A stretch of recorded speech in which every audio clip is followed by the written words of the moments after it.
Surat SOG પોલીસે bogus licence બનાવતી ટોળકીના 4 સભ્યોને ઝડપી પાડ્યા છે। 7 થી 8,000 રૂપિયામાં નકલી લાયસન્સ બનાવતા હતા। સુરત એસઓજી પોલીસે કાપોદ્રા વિસ્તારમાંથી બોગસ નકલી લાયસન્સ બનાવતી ગેંગને ઝડપી પાડી છે। પોલીસે આરોપીઓ પાસેથી 13 જેટલા નકલી લાયસન્સ કબજે કર્યા છે। 2 આરટીઓ એજન્ટ સહિત 2 દલાલોને સુરત શહેર એસઓજી પોલીસે ઝડપી પાડ્યા છે।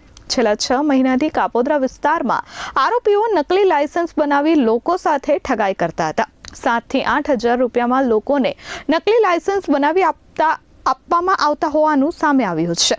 આ મામલે પોલીસે 4 આરોપીઓની ધરપકડ કરી છે, જેમાં પોલીસે પ્રજેશ ઉર્ફે રઘુ જગદીશ માણિયા, ધર્મેન્દ્ર ઉર્ફે ધર્મેશ વિઠ્ઠલ શેખડિયા, પ્રફુલ ઉર્ફે આરટીઓ વિપુલ પટેલ ગજેરા અને રવિ જેઠાભાઈ ગાંગડિયાની ધરપકડ કરી છે।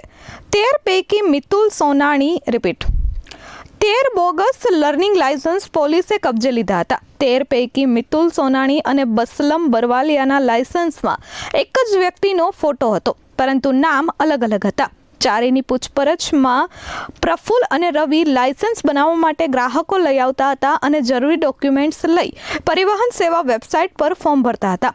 ત્યારબાદ WPS એપ્લિકેશનમાં બોગસ લાયસન્સ બનાવી 7 થી 10,000 રૂપિયા વસૂલતા હતા।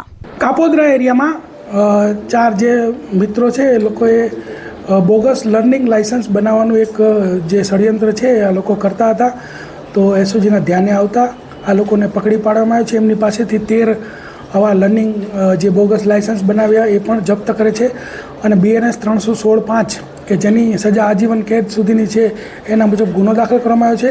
આ 4 વ્યક્તિઓમાં પ્રફુલ પટેલ, રવિ ગાંગડિયા આ બંને આરટીઓ એજન્ટ છે એવી ઓળખ આપી વોટ્સએપથી લોકોના સંપર્કમાં આવતા હતા અને ત્યારબાદ લોકોને 7 થી 10,000 રૂપિયામાં લર્નિંગ લાયસન્સ અને લાયસન્સ બનાવી આપશે એવું કહી અને ધર્મેન્દ્ર શેખડિયા એમ પરિવહનમાં આ લોકોની એપ્લિકેશન કરતો અને ત્યારબાદ OTP જનરેટ થતો ને એ OTP જે તે વ્યક્તિ પાસેથી માંગતા હતા, એટલે એ લોકોને એવું થાય કે ભાઈ આ સાચું લાયસન્સ આપે છે અને ત્યારબાદ જે પ્રજેશ માણિયા છે એ એડિટિંગ કરી અને લર્નિંગ લાયસન્સ બનાવી અને એ જે તે વ્યક્તિને આપી દેતો હતો। આ લર્નિંગ લાયસન્સની વેલિડિટી 6 મહિના હોય છે અને આ લોકો 6 મહિનાથી આ કામ કરતા હતા અને 6 મહિના બાદ અત્યારે આ પકડાઈ ગયા છે।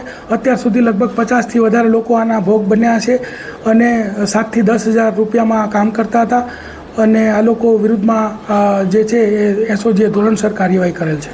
અત્યારે તો જે આપણને 13 લાયસન્સ મળે છે એ સુરત આરટીઓના જે છે એ બનાવતા હતા અને બાકીની જે બીજા કેટલા ભોગ બનનાર છે અને કયા કયા આરટીઓને બનાવે છે એ તપાસ ચાલુ છે।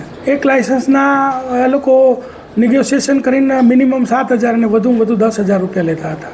6 મહિનાથી આ લોકો આ કામ કરતા હતા અને 6 મહિના બાદ અત્યારે પકડાઈ ગયા છે। સામાન્ય ભણેલા આ લોકો છે, પરંતુ આ લોકો ગેરમાર્ગે દોરવાય અને એમને એમ કે આવું ક્યારેય પકડાશું નહીં, તો આ લોકો આવું કરતા હતા। મોટાભાગના 12 પાસ ને એવા સમથિંગ છે અને એમાં પ્રજેશ છે એના વિરુદ્ધમાં રોહિના પછી બીજા અલગ અલગ એમ કરીને 6 થી 7 ગુનાઓ દાખલ થયેલા છે અને બીજો જે આરોપી છે પ્રફુલ એના વિરુદ્ધમાં પણ એક પ્રોહીનો ગુનો દાખલ થયેલ છે।